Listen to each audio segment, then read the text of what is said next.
Pemirsa, sampai dengan 18 Juni, realisasi Dana Pemulihan Ekonomi Nasional atau PEN ke Bali mencapai 2,75 triliun rupiah. Realisasi PEN tahun ini lebih besar dari tahun lalu, karena tahun lalu realisasi PEN hanya 2,6 triliun rupiah. Kepala Kantor Wilayah Ditjen Perbendaharaan Kanwil DJPB Provinsi Bali, Tri Budianto mengatakan, dana yang tersalur ini terbanyak untuk bidang perlindungan sosial.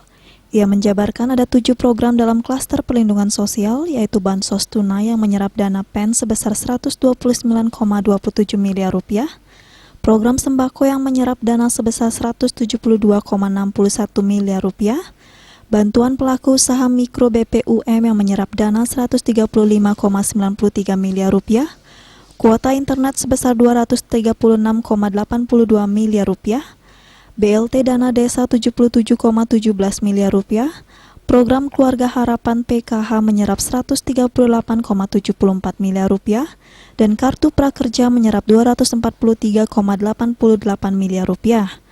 Selain perlindungan sosial, ada beberapa klaim RS yang nilainya lumayan besar, yaitu 479 miliar rupiah.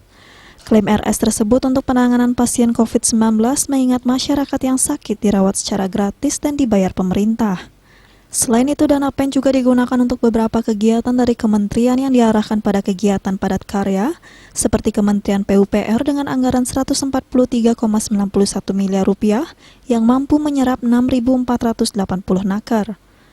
Program padat karya Kementerian Pertanian menyerap anggaran sebesar 5,52 miliar rupiah dan menyerap 2.437.000 nakar. Sedangkan program Kementerian Perhubungan menyerap anggaran 18,99 rupiah dan mampu menyerap 558 nakar. Juga terdapat program ketahanan pangan Kementan yang menyerap anggaran 172 juta rupiah dari pagu 4 miliar rupiah. Cita Maya, Bali Pos melaporkan.